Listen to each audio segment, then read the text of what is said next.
Assalomu alaykum do'stlar. Bugun High anion gap metabolik atsidoz mavzusini ko'rib chiqamiz. Ya'ni anion gap baland holatda bo'lgan metabolik atsidoz. O'tgan darslarda bunga bog'liq bo'lmagan holatdagi, ya'ni normal holatdagi anion gap metabolik atsidoz mavzularini ko'rib keldik.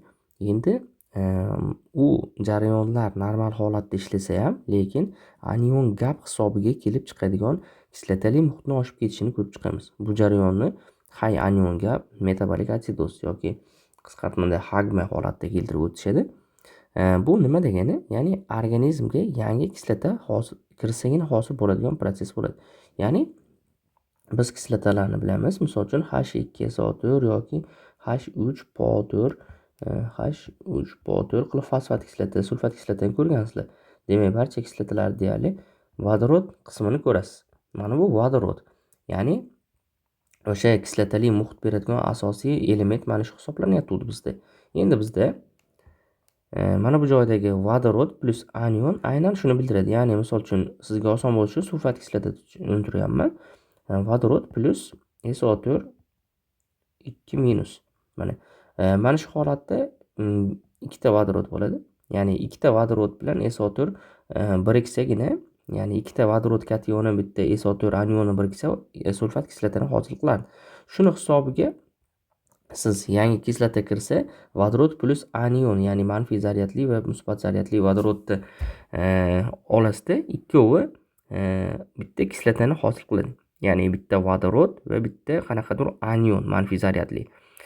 Shuni hisobiga organizmga kirgan kislota vodorod va anion holatiga o'tib qoladi. Mana bu vodorod esa kislotali muhitni haddan tashqari oshishiga sababchi bo'lib qoladi.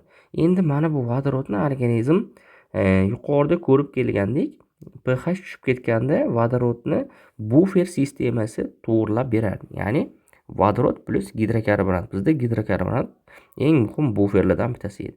Gidrokarbonat buni buferlab berganda karbonat kislota va karbonat angidrid plus suvga parchalab yuboradi. Bu yerda asosiy fermentlar ham bor bundan tashqari. Karbonat angidridni biz o'pkamiz yordamida tashqariga chiqarib yuboramiz. O'pka yordamida tashqariga chiqarib yuborsak, demak mana shu holatda biz vodorodni nima qildik? Bufer holatga o'tkazib qo'ydik va biz pH ni normal holatda saqlab turishga qaratilgan mexanizmni ko'rib chiqdik. Endi vodorodni saqlab qoldik, buferlab qoldik. Vodoroddan organizm saqlab qoldik, lekin vodorod erkin holatda ko'payib ketmagan taqdirda ham bizda mana bu anion holatlar bor. Ya'ni anion, laktat, keton yoki boshqa kislota qoldiqlari ham bor. Mana shu kislota qoldiqlarini o'zi yuqorida aytganimizdek anion gap tarkibiga kirardi. Avvalgi mavzuda anion gap nimaligini ko'rib chiqdik. Anion gap tarkibiga kiradigan laktat, keton yoki boshqa kislota qoldiqlari aynan kislotali muhitni ortishiga sababchi bo'ladi. Demak, tushunib oldingiz.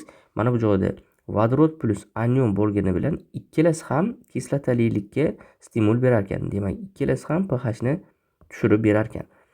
Shuni hisobiga vodorodni buferlaganimiz bilan ham anion kislotali muhitni oshirib yuboryapti va biz bu jarayonni high anion gap, ya'ni anion gap baland bo'lgan holatdagi metabolik atsidoz deb qarayapmiz. Endi bu joyda nima deyapti? Mana bu joyda yashirin kislota bor degani deyapti. Ya'ni organizmda pH ya'ni vodorodni ko'rsatuvchi omil normal bo'lgani bilan kislota bor deyapti. Bu joyda pH normal bo'lishning asosiy sababi yuqorida gaplashganimizdek vodorodni bog'lanib olganligi. Yuqorida ham gaplashib ketganmiz, vodorod asosiy erkin vodorodlar pH ni ko'rsatib beradigan omil sifatida qaraladi. Endi pH normal holatda bo'lgani bilan qanaqadir sizlarda case kelsa yoki masalada vaziyatli, masalan 735, 745 holatdagi pH ko'rsatib turib, lekin bemordagi metabolik atsidoz belgilarini ko'rsatadigan bo'lsa, demak organizmda qanaqadir anion gap bilan bog'liq ravishda kechuvchi metabolik atsidoz mavjud bo'ladi. Bu jarayonni biz yuqorida ko'rdik, karbonat angidridni kamaytirish yordamida, o'pka yordamida. Endi metabolik atsidozni anion gap baland bo'lgan qismini ko'rib chiqamiz. O'ng tarafini avvalgi darslarda ko'rib bo'ldik. U normal anion gap metabolik atsidoz edi. Endi chap tarafi, ya'ni metabolik atsidoz bo'lishda anion gapi 12 ekvivalent birlikdan yuqori bo'lishi. Bu jarayonni qanday hisoblaganmiz desak, natriydan umumiy xlor va gidrokarbonatlar miqdorini ayirib tashlasak, shuni hisobiga kelib chiqqan oradagi qo'pol aytsak qoldiq desak ham bo'ladi. Qoldiq mana bu 12 ekvivalent birlikda bo'lishi kerak edi. Bu normal holatdagi anion gap. Endi bu ortib ketadigan bo'lsa, organizmda kislotali muhit ortib ketadi degan. Endi bu joyda ya'ni anion gap pH dan oldin buziladi. Normal pH degani normal holat degani emas degan ma'noda gapirib ketyapti. Ya'ni pH dan oldin buziladi degani u anion qismini nazarda tutyapti. Normal pH normal holat degani emas deb yuqorida aytdik. pH normal holatda kisladagi vaziyatda ko'rishingiz mumkin. Lekin u pH doim ham kislotali muhitni aniqlab beradi degani emas. pH yuqorida darslarda ham aytdik.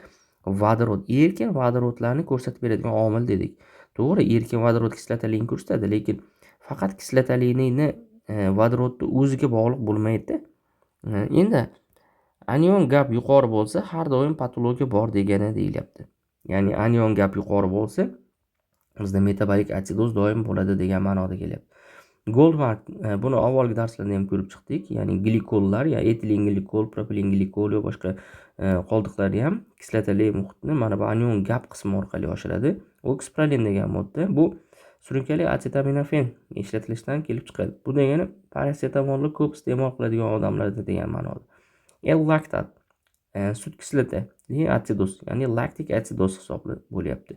Laktik atsidoz biz boshqa jarayonlarda ham bo'ladi. Masalan, kislorod yetishmovchiligi protsesslarida ham glyukozani kislorodsiz anaerob parchalanganda sut kislotadan oshib ketish hisobiga ham ba'zi hujayralarning ichida laktik atsidoz holatlari kuzatilishi bilan bog'liq jarayonlar ham kechadi. Lekin u umumiy organizmdagi anion gapga katta ta'sir qilib olmaydi.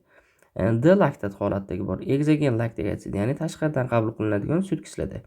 Metanolli qoldiqlar haqida ham avvalgi darslarda gaplashib chiqdik, yoki har xil alkogollar, ya'ni etanollar, aspirinni kech effekt deyapti, keyinchalik aspirin tug'diradigan effekt. Aspirin o'zi avval ham aytganmiz, asetil salicilовая kislota, ya'ni o'zi ham kislota bu.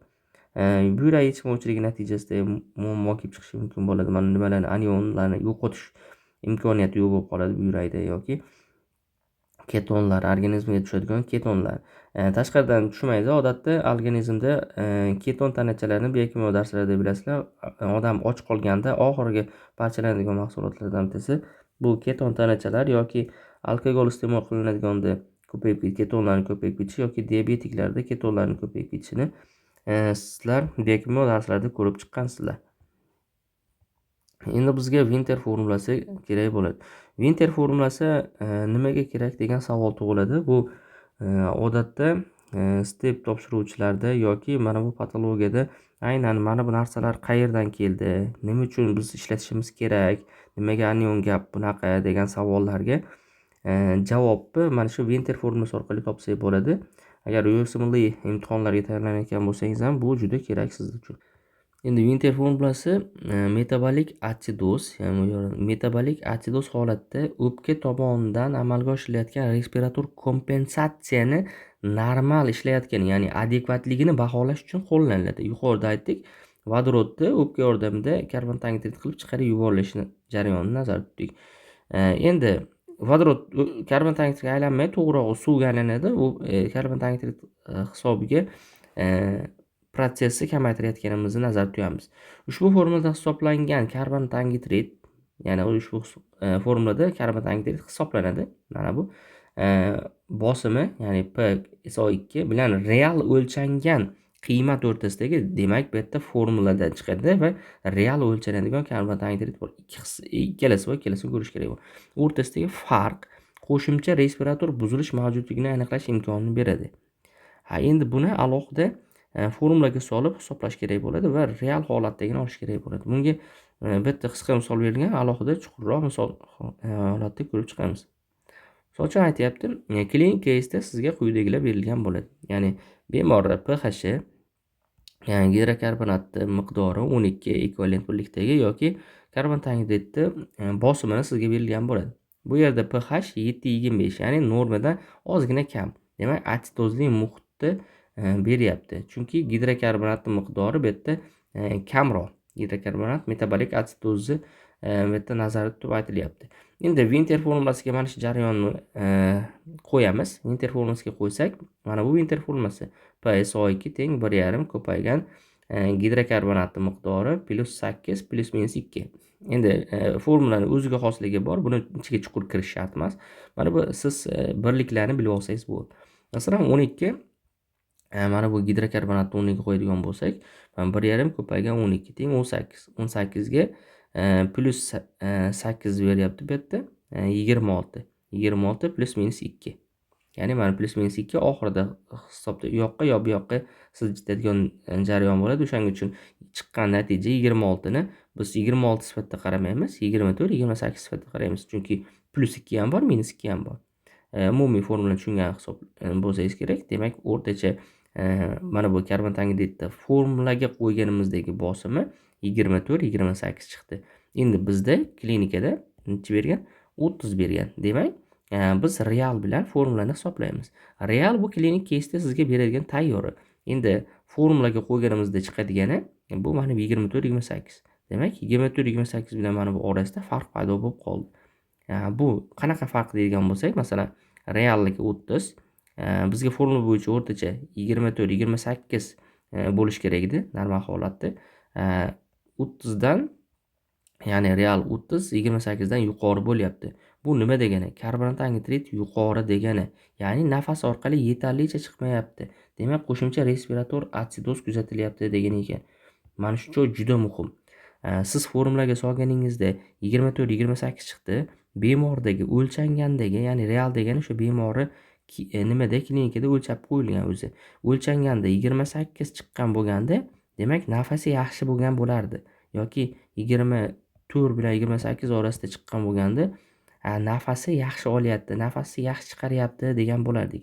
Endi bizda bemorda 30 beryapti. Demak, bemor nafas chiqarishda, nafas olishda qanaqadir muammolarga duch kelyapti. Shuni hisobiga organizmda karbonat angidrid ko'payib ketyapti. Karbonat angidrid ko'payib ketyapti. Bu mana bundan baland bo'lganligi sababli deyamiz.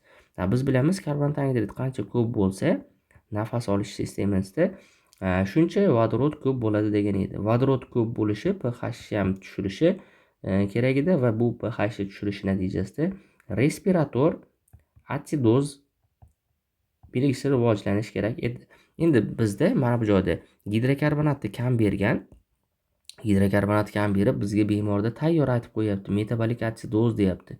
Endi biz hisoblab, formula orqali hisoblab respirator atsidoz borligini hisobladik. Demak, bemorda mana bu atsidozni oshib ketishiga, ya'ni 7-25 bo'lib qolishiga sababchilardan biri faqatgina gidrokarbonat kamligi emas, qo'shimcha respirator atsidoz ham kuzatilayotganidan dalolat beradi.